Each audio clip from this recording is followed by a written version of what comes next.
Good morning, everybody! Welcome to another beautiful day. So today, guys, I'm going to share with you the top 5 common rider mistakes beginner motorcyclists often make. And if you stick around, I'm going to share with you a bonus tip towards the end of the video. With that, let's get right into it.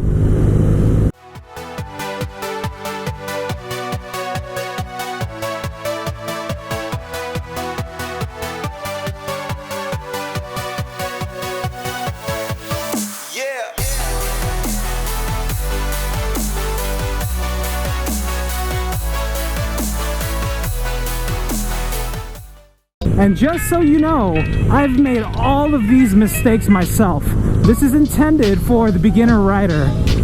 Number 1, which I truly believe is absolutely the most important one, is not having the proper riding gear. It's interesting because I've received some comments on my channel that I should be wearing proper gear. Well, I just want to let you guys know that everything that I wear, including my shoes, are approved for motorcycle riding. So I'm going to start off with my jeans. These are riding approved. It's actually made out of Kevlar, and there's a CE rated padding within the hips as well as the knees. So I'm fully protected. Because you got to dress for the slide and not the ride. And I love it because it doesn't compromise style. Looks like I'm just wearing regular jeans, but they're actually riding jeans. I love it. And it's woven Kevlar. How cool is that? My jacket is also motorcycle approved. Full leather with CE rated armor. In addition, I also purchased the CE rated back armor. Another piece of riding equipment I highly recommend is a chest plate. I believe that is often overlooked because it's not widely advertised, at least from what I've seen. So the reason why I got the chest plate in addition is because a close friend of mine that I used to ride with passed away a few years ago in a motorcycle accident. Long story short, he was riding in the streets on the far left lane, just as I am right now, and a car turned left right in front of him. He sustained blunt force to his chest, which he did not recover from, unfortunately. So ever since then, I've been rocking a chest plate. I hope that story convinces you to wear the proper safety equipment on your motorcycle. And now shoes! So they don't actually look like riding shoes, which is pretty cool, but they actually are. It has CE rated ankle pads. The toe is some sort of a composite designed for impact. I think it looks dope. And again, you don't have to compromise on style. I think it matches this whole retro rider vibe that I'm going after. If this is not your style, it's all good, because that's subjective. Just remember to wear the proper safety equipment. And we most certainly can't forget about gloves. Huh? Nice gloves. Oh, thank you. Yeah, I like it. Everybody can see from far away. Yeah, exactly. That's why I bought it. Yes, to be visible. Thank you. This is video all the time, right? Oh yeah, this is like my dash cam. Yeah, I know. So when you do this on your hand and cover, and Yeah. it's like a game. Yeah, it is. Have a good day. So to my new viewers, there were several times where the gloves actually saved my butt. Oh. Oh, you okay? Yeah, I'm good. Oh crap. Okay, come on.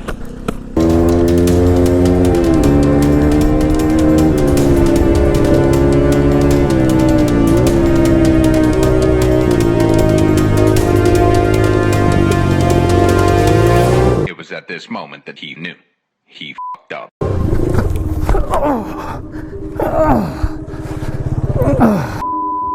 I mean, granted, they were both on dirt.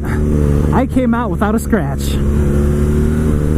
For some of you, I know this is probably common sense, but I think a lot of young and especially new riders often overlook it. So I'm going to leave all the links to my gear that I just talked about in the description below if you guys want to check it out. So moving on to number 2, not understanding countersteering. So let me simplify this for you guys. When I push my right hand on the handlebar, the bike will go right. So I'm going to demonstrate that right now with one finger. See that? The bike goes right. And that's all it takes. And same goes for the left hand. When you want the bike to steer left, you're going to push the handlebar left. And I'm going to, again, demonstrate that with one finger. Here, check this out. Look at that. One finger. The bike went left. Very simple. I think that's the second most important thing that a new rider should know. Just having the knowledge of that will save your life. Especially if you like to take your motorcycle through twisty roads in the mountains. Alright, so number 3. Not wearing protective earplugs. I've been on quite a few rides where it was a bit windy, and the helmet that I'm using is not really insulated enough to where the wind is drowned out. Oh, my ears are shot, dude. This is the genesis of hearing loss. Oh, ow. But regardless of what type of helmet you use, whether it's highly insulated or not, you should invest in a good pair of earplugs to protect your hearing. So I had to learn the hard way because... what? I rode for years without using earplugs, and I'm paying for it now. But I do notice my hearing is not as good as before. And number 4 on my list, not hooking up a battery tender to your motorcycle. For those of you that are new to my channel, I'm going to share a clip where I nearly got stuck because my battery was so drained it wouldn't start. Yo, I'm on the road, what's up? Where are you? I thought you were meeting at 9:30. If you come now, we can wait for you.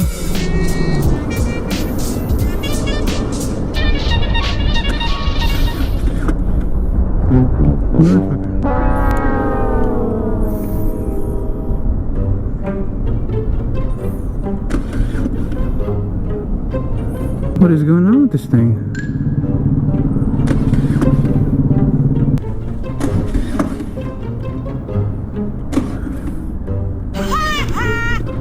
Oh, come on.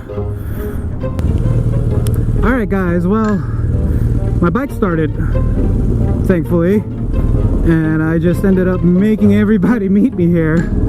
Oh, how inconvenient, side stand. Anyways, it starts. The voltage looks good. Have no idea what happened. Have no idea. Lesson learned there. Thankfully, it wasn't too far from my house, just in case I wasn't able to get it started again. Imagine getting stuck somewhere far and there's no signal on your phone. And number 5, not checking your tire pressures. Maintaining your tire pressures and going by the recommended specs in the manual will ensure optimal performance in any riding condition. While this is not a hard and fast rule, it's a good starting point to work from. Air compressors have gone a long way from those big and bulky tanks. They make smaller ones now that's as efficient as those. I'm going to leave a link down in the description below for the one that I use and I recommend. And now it's time for our bonus tip. The inability to identify overconfidence and fear. You need to understand your machine's limits as well as your ability and skill as a rider. The outcome can be disastrous if this is not identified. Having overconfidence and fear can cloud your judgment in certain riding situations. It's important to continue developing as a rider by taking classes and investing in yourself. I've been riding for almost over 10 years, but I will also continue developing as a rider by taking classes. I'm going to leave a few of my recommendations below in the description. And again, just to reiterate, I've made all these mistakes and this is intended for the beginner rider. I hope you found this video informative and valuable. And if you did, hit that like and subscribe button and let me know if you've made any of these mistakes in the comments below. And remember to be kind to each other because we're all connected. And as always, be sure to keep those side stands up. Peace!